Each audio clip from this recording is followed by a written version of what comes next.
Good afternoon and welcome back to my channel.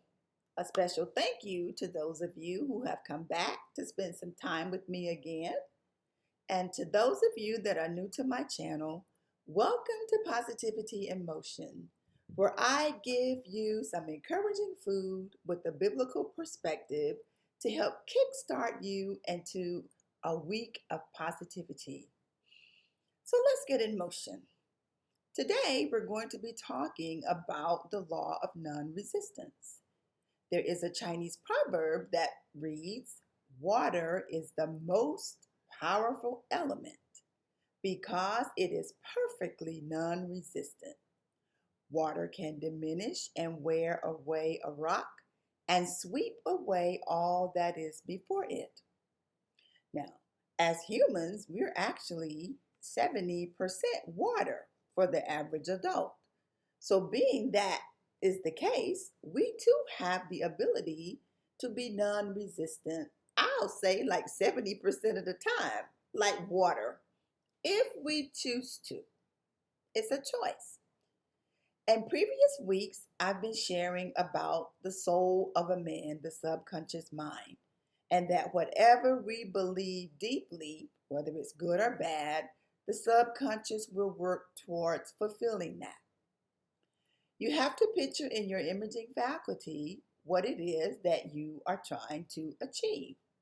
Your thoughts matter. What you see, what you believe, and what you feel strongly about. So it's very important that we think positive things, that we think health versus sickness, that we picture wealth versus poverty, and that we focus on showing love versus hate. For it is written, "As a man thinketh in his heart, so is he."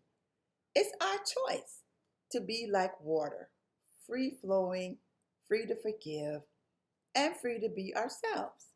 So we have to be mindful on what we are picturing in our imaging faculty. And we also need to be sensitive to what we allow others to imprint upon us on their beliefs about what our life should be. And remember, we covered last week that prosperity is not just financial gains and wealth, it also includes other areas. Prosperity can be related to having good health, good relationship, good communicative skills, and a plethora of other areas that extends to prosperity. Now, Scoville Shin shares in the law of resistance that it is important that we remain focused on positivity. And she shares this quote by Ernest Holmes that reads, "I expect everything I do to prosper. I enthusiastically expect success." Now, I'm an optimist, sometimes a realist, and can also be a pessimist at times, but I do believe that everything I do, I expect to prosper, and I enthusiastically expect success. That is what I am hopeful for.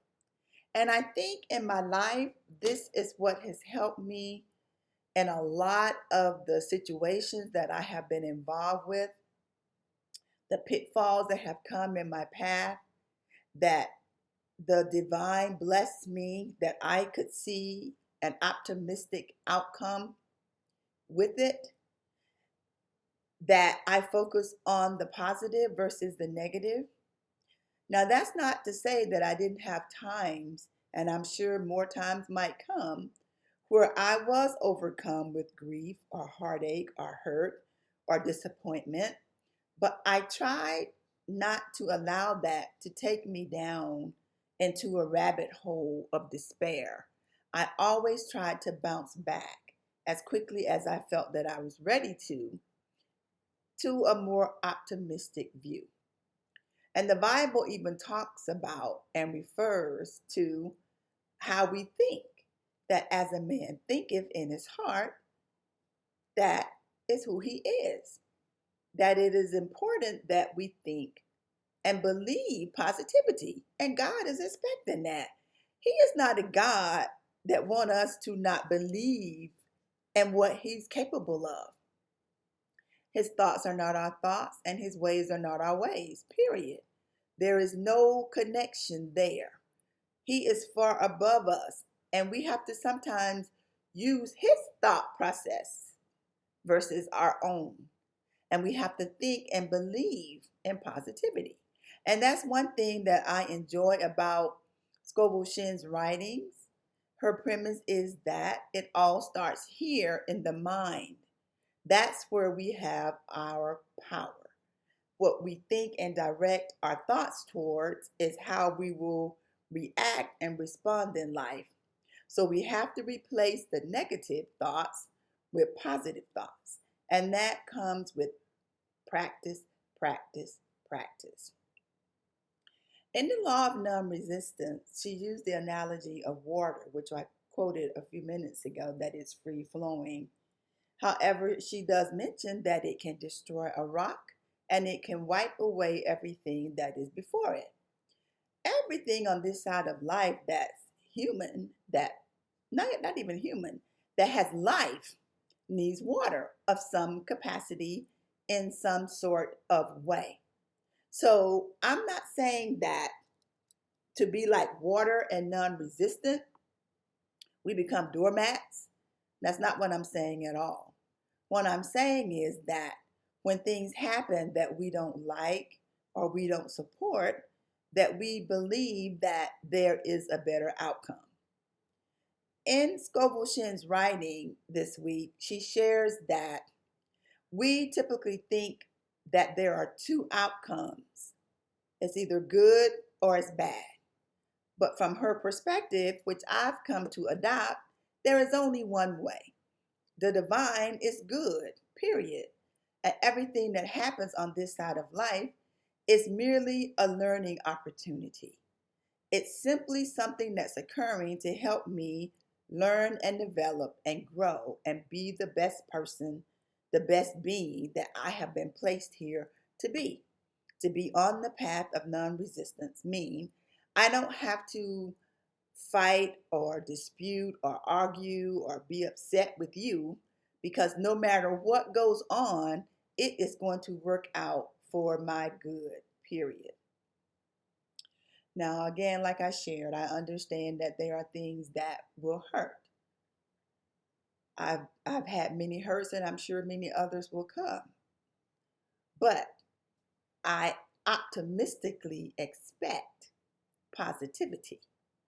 It reminds me of a book that I used to read to my children when they were little. You may have read it to some nieces or cousins or even to your own children. It was a book by Dr. Seuss. And I know there may be some controversy out there about Dr. Seuss, but I love his writings. And if the Lord bless me to see grandkids, they're going to know about Dr. Seuss. But in this particular book, it was titled, Oh, the Places You Will Go. And it's about a little lad who's taking off in life to try to discover what his passion is, what his path is. And in that journey, it shows him going up and down and around crooked ways, things that scare him, things that make him shake in his boots. He don't know what to do. And basically, Dr. Seuss is saying that we have to face up to our fears no matter what they are. We have to face them. Because when we don't face them, we become prisoners to those fears. And we can't grow and develop and be the being that we were placed here to be. And basically, that is what Scoville Shin shares. Her laws are simple and life is simple. What we give, we get. What we believe, we draw to us. In our dreams, we have to be true. And we have to be careful what we let imprint upon us. We have to. We don't have a choice in what we allow to imprint upon us. And the Bible even talks about that. In Galatians chapter 6, verse 7 through 10, I'm going to read it. Do not be deceived. God cannot be mocked. A man reaps what he sows. Whatsoever he sows to please the flesh, from the flesh will reap destruction. Whoever sows to please the Spirit, from the Spirit will reap eternal life. Let us not become weary in doing good, for in the proper time we will reap a harvest if we do not give up. Therefore, as we have opportunity, let us do good to all people, especially to those who belong to the household of believers. And that is so true. So many times in life, when the road gets tough, and I speak for myself, I've given up. I've just put my hands up and said, I'm done with that. When what I needed to do was re strategize and knuckle down and stay the course, try to figure out what it is, the disconnect that I could do to make the path better for me. Not to give up and doing good, but to keep on persevering. Same thing in Dr. Seuss with the young lad, and the same thing in what I'm trying to get across from Scoville Shin's writing. It's just reality. Things are not going to always go how we want them to go on this side, but we have to still own the fact that my expectation is that it is positive. And even though it may not be positive in this moment, this is one moment. I'm looking for the next moment and the next moment and the next moment after that. Now, she also shared an affirmation, which I shared earlier from Ernest Holmes, in that I expect everything I do to prosper. I enthusiastically expect success. Write that down. Say that every day. You will be amazed how you will just start to open up and feel alive just from that. But in her writing, she also shared this affirmation: Thy will be done this day. Today is the day of completion. I give thanks for this perfect day. Miracles shall follow miracles, and wonders shall never cease. Write that down and find time to read that. I read affirmations, well, not without getting too personal. I have them in the bathroom and I read them on a mirror when I'm getting dressed, when I'm getting ready, so I can say those repeatedly every time I go in. So I'm slowly recharging my subconscious, which, remember, does not have a compass. It just drives. And we do have to try to control it a little. And I do that so that when negativity does come, I have something that I can pull from my arsenal to be more protective of myself so that I can be non-resistant in the decisions that I make. So this chapter on the law of non-resistance, it was discussing the spiritual law of opulence. What you think about yourself when you think of opulence for yourself. What are the thoughts and feelings that come to mind? Do you have anticipation or resistance? Expectations or judgment? What does your reaction about this law say about you? Think about that this week. And remember, it is the divine's idea that we have everything on this side. He is very generous.